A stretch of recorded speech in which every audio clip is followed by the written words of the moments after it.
Sade always felt London like a paradox against skin. A city of silent coldness, daily motion, and brown faces starched with histories from far away. In their Brixton flat, the tones of Yoruba sometimes coiled with British consonants. It was enough to remind Sade her family was an island within islands.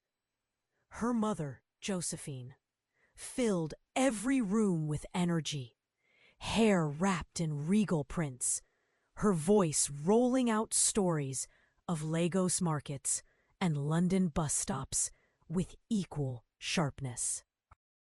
Sade's world was music and headphones, sketchbooks that filled with women's faces, always winning, faces shaped by resilience. She drew her mother most, angular brows, the flash of worry, hands folded tight. At the family Sunday table, the soft clash of old and new was constant, rice steaming and beans mixed with laughter. Her younger brother Tayo would tease Sade for her steely independence, for her skepticism about all men except her father. Josephine smiled each time Sade claimed no one could win her trust. But all things turn. Sade's life twisted the day she saw Samuel outside the art school. His smile didn't conquer her at first, but his manner did. He spoke with a gentle accent she couldn't place, old wisdom tucked underneath. "I notice how you disappear into your drawings," he said one rain-soft evening. She let him walk her home, stunned when her mother greeted him with such warmth in their hallway, almost like she had known him before. Weeks layered together, calls, jokes in small cafes, walks that stretched long past sunsets. Samuel was attentive, never crowding her space, but showing up when she needed, bringing small gifts with meaning, an old Yoruba poetry book, a scarf with colors of her home. As their relationship grew, Sade was careful. She told her friends Samuel was different in ways that solidified week after week. When the time came to introduce him fully to her family, she planned it. A dinner, a table set with her father's favorites. Josephine cooked extra, wore her brightest blue gele. For Sade, that dinner was a test, not for Samuel, but for the family myth that love was unreliable. As they ate, laughter ran high. Even Tayo admitted, "He's all right, sis." Samuel watched Josephine more than once that night, eyes lingering. Sade dismissed the flickers as kindness, the warmth strangers carried into rooms of those who fed them. She did not notice the first time how her mother touched Samuel's shoulder an extra moment, how Josephine's gaze lingered longer than custom. But the city noticed. London is a city of subtle eyes, streets that hold secrets under awnings and in the way people cross the road.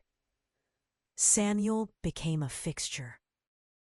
He was at Sade's side at exhibitions, family barbecues, and Saturday drives. Josephine, always socially vivid, would loop him into conversations about Nigerian literature and music.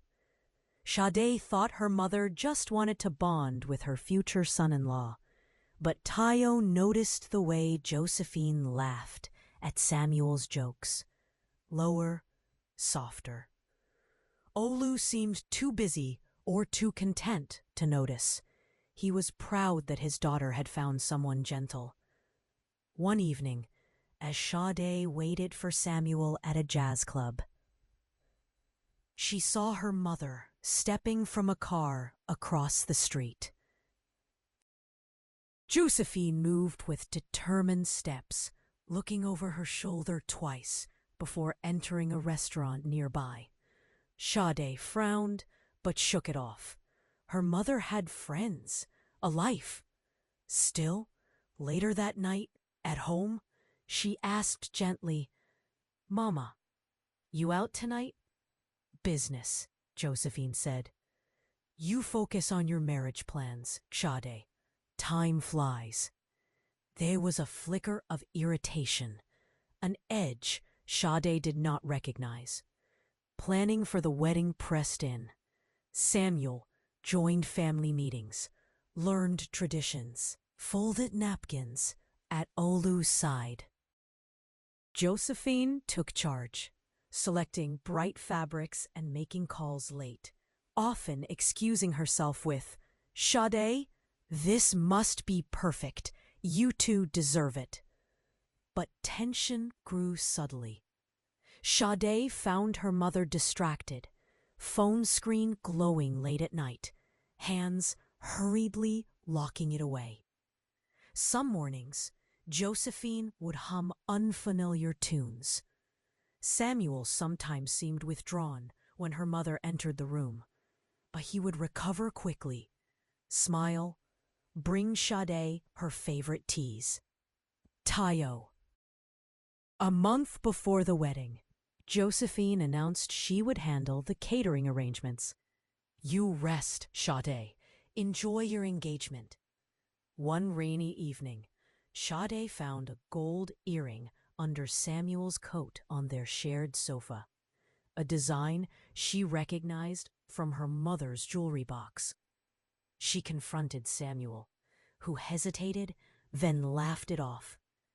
"Your mom always loses things at family nights." London's grey rains pressed harder. Sade's dreams grew restless. In sleep, voices intermingled, her mother's and Samuel's. But she woke uncertain. She opened her sketchbook, doodling faces she couldn't finish. At a family dinner, Sade saw Samuel and her mother exchange glances over the candles. Small, electric, barely notable. But it stayed with her. On the walk home, she asked him if he felt pressure. He said softly, "Your family means a lot. I don't want to make mistakes." All the while, Josephine pressed the family on tradition, on hosting pre-wedding events at their house. Olu receded deeper, working late, grateful for the distraction. As days flickered toward the wedding, London's hush wrapped Sade in questions she couldn't shape yet. She told herself her family was solid, her love resilient. But a storm was growing, a heartbeat away. The days before the wedding blurred with activity. Josephine moved through the house like a general, issuing instructions and rallying family. Sade found herself at her mother's heels, feeling both comforted and excluded, as if the planning had become Josephine's own ritual. Samuel was quieter than usual. At night, Sade tried to coax him into laughter, but his mind seemed elsewhere. He brushed her cheek softly, promising, "After the wedding, we'll make our own space. Just you and me." She believed him, but something sharp pulled at her, an ache she couldn't name. Tayo hovered with suspicion. He noticed Josephine's frequent absences, her long phone calls behind closed doors, and the way she so effortlessly disguised any tension with charm and an extra serving of jollof. One evening, while preparing family photos for the wedding, Sade caught her mother in the hallway with Samuel, their conversation hushed. She stepped closer, her mother's hand lingered near Samuel's elbow, her head tipped towards him. The closeness was too familiar. When Sade entered, they separated quickly, Josephine's smile stretching too wide. "Just discussing tomorrow's menu," her mother said. Sade tried to accept it, but her heart drummed louder. She asked Tayo if he had noticed. He shrugged. "Maybe they just like planning. Or maybe you should ask Samuel straight." People hide things until they don't. Sade resolved to trust her instincts, but as the wedding approached, small incidents built a pattern. Samuel arriving at the house when she was out. Her mother fixing her hair and makeup, even when no guests were expected. An odd hush passing through the kitchen when Sade entered. Olu was a ghost in the household, unable to sense the tremors as he busied himself with overtime shifts, focused on sending money back to Nigeria, honored to contribute to the wedding, honored to let his wife lead. Sade watched her father drift further, as Josephine seemed to pull everything into her orbit, including Samuel. The rehearsal was held at their flat. Josephine insisted on tradition. Sade must not sleep at home the night before the wedding. Sade protested but was overruled. Josephine was adamant, even fierce. Samuel stayed to help Josephine clean up after everyone left. Sade left reluctantly, the unease settling deeper into her bones. In her friend's spare room that night, Sade lay awake, recalling every moment that seemed off, every touch that lingered when it shouldn't. In the silence, she decided she could no longer explain it away. She promised herself, tomorrow she would listen to any sign, follow any strange pull. Morning came, drenched in London grey. The city felt heavy, expectant. At home, family swarmed in celebration clothes, while Josephine glowed radiant in gold. Samuel seemed nervous, but avoided Sade's gaze, his smile brittle. The ceremony was scheduled for early afternoon. Sade's heart pounded louder. She moved through rooms, glimpsing hurried conversations between her mother and Samuel. She caught Olu's gentle look, but he seemed miles away, lost in a fog of pride and routine. The tension, built from weeks of silence and glances, was about to snap. The house buzzed with a wedding morning's usual chaos. Cousins giggling, pots bubbling in the kitchen, borrowed shoes clicking on old linoleum. Josephine moved through it all, orchestrating each detail with the energy of someone trying to control fate itself. Sade, in her friend's dress borrowed for something old, glanced at her phone. No message from Samuel, no reassurance. A sense of being out of place, adrift in a ceremony not quite hers, grew each minute. Half an hour before the ceremony, Sade slipped away, drawn by habit to her old childhood bedroom. She expected quiet, a place to catch her breath. Instead, muffled voices drifted from her parents' room down the hall. Something in Josephine's tone, the intimate hush, sent a chill through Sade's chest. She approached softly, the carpet swallowing her footsteps. The door, slightly ajar, revealed movement beyond. Sade stopped, breath shallow.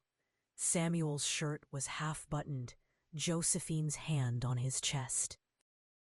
Their bodies close, their faces even closer.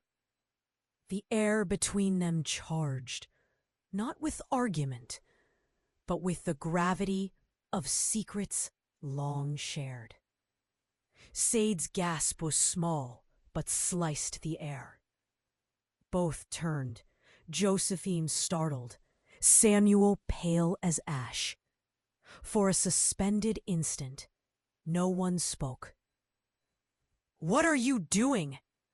Sade's voice broke, a whip of betrayal.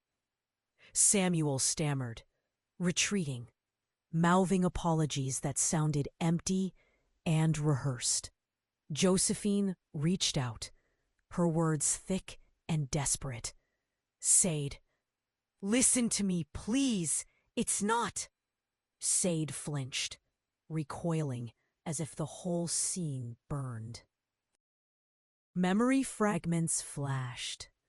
Every late call, every laugh, each touch, all rethreaded into a story she now saw fully and all too late. The wedding, her wedding, became impossibility, a painting slashed down the canvas.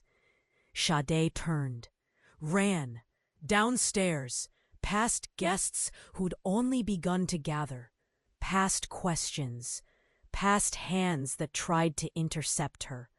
Tayo stood by the stairs, catching the distress and reading it instantly.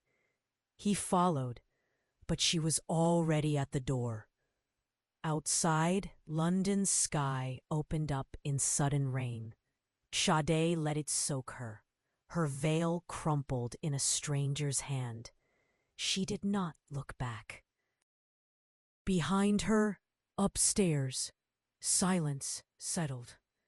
Josephine began to sob, the kind of crying Sade had never heard from her.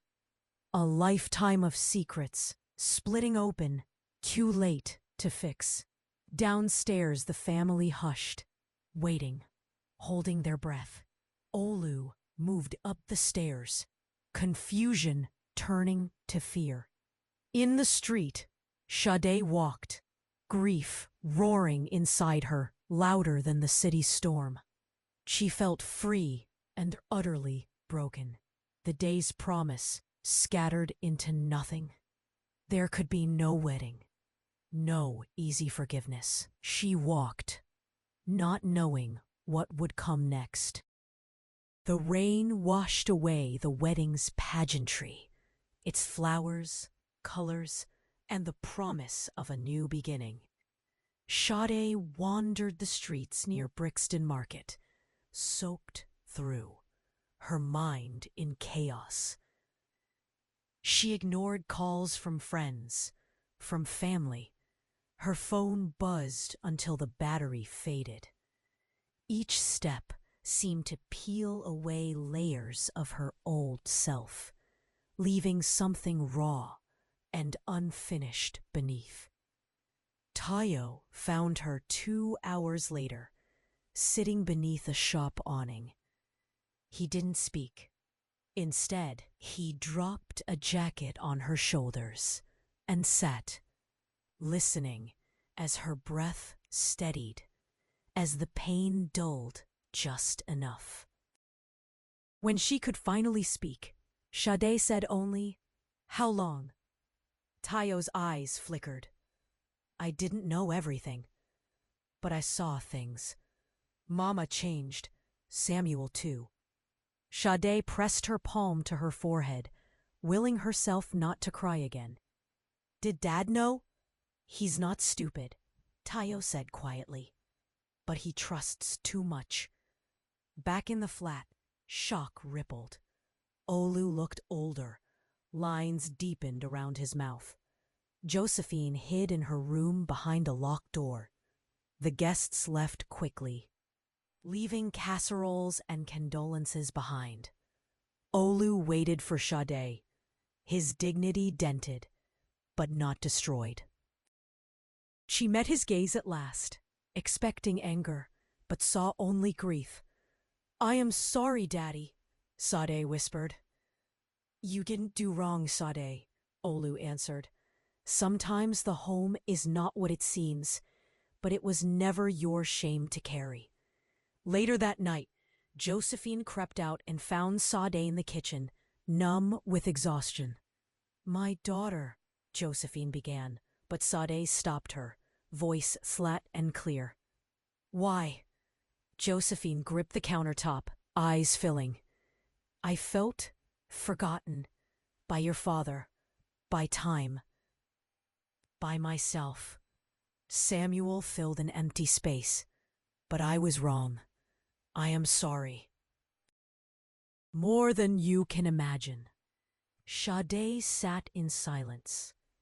The words hung between them, inadequate and unforgivable. "I can't forgive you," Sade finally said, not cruelly, but with a finality that closed a chapter. "You chose yourself over our family." Josephine nodded, tears silent. "I did." Samuel's attempts to call, to write, were returned unopened. Olu, quietly, told him never to return. There were no dramatic apologies, no late-night reconciliations. Just a brittle, honest distance. Tayo, Sade, and Olu in one part of the flat, Josephine in another, each sharing only the bare minimum to live as a household divided by one unspoken event. With time, found a rhythm in solitude, drew compulsively faces of women who looked neither like her mother nor herself, but caught between both. She spent late nights at work, joined Tayo for long walks, and visited her father at his quiet post-work tea. The pain persisted, but clarity grew. She realized she had survived, not because her family was perfect, but because she had learned to see the truth, however ugly. She kept to herself when friends pressed for explanations, telling them little. Some whispered gossip, but it faded, as such things do. Samuel left London soon after, invisible as a rumor. Josephine tried to reclaim her old role, but the warmth was gone. Sometimes she hovered at doors, hoping to be invited in, but Sade rarely allowed it. A soft, aching peace returned, enough to let each day begin without fear, if not quite with hope. Yet Sade knew there was still one conversation unfinished. Between herself and her mother, it would decide if their future would be silence or something different. Spring seeped into London, making the city gentler, the parks greener. In fitful sunlight, Sade discovered small, personal beginnings. Returning to markets she and Samuel once visited, repainting her bedroom, practicing forgiveness in increments rather than grand gestures. Weeks became months, and the rawness softened to a throb, a dull ache instead of a wound. Sade spent more time with Olu, sharing breakfast and stories, finding comfort in his steady pride, and learning the patience to sit with things that couldn't be changed. Tayo thrived on supporting her. Sometimes they laughed, real, cathartic laughter, about the absurdity of family secrets, or how awkward the flat had become. Other times, their silences spoke more than words, a shared knowledge that every family is constructed out of both love and pain. Josephine tried, sometimes, to reach through the wall that separated them. She brought Sade bowls of pepper soup, left gifts, books, new fabrics at her door. But Sade rarely invited her in. Their conversations were brief, clipped, but civil. Josephine apologized again and again, but Sade held her line. I need time, and you need to face what you did. Not to me, to yourself. Father's Day brought the family together. If not whole, then at least unbroken. Sade sat with her parents, words heavy.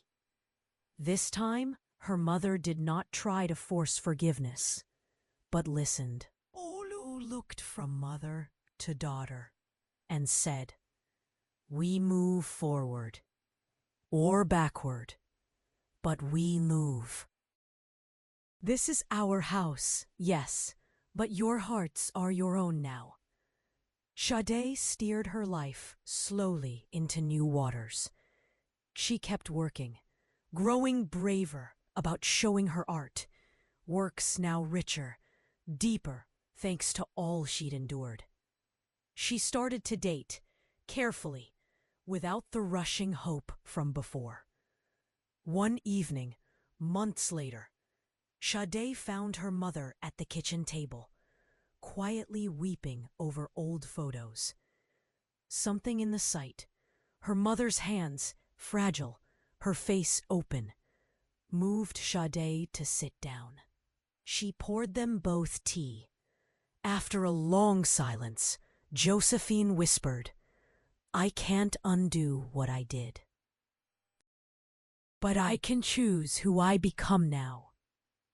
Sade nodded, not in forgiveness or acceptance, but as a quiet recognition of truth spoken at last. They sat together in the hush, not family as they were, but perhaps something new, honest, uncertain, and open for the first time in years. Outside, the rain began again, gentle against the window, a lullaby for all that had been lost, and for what, after everything, might still begin.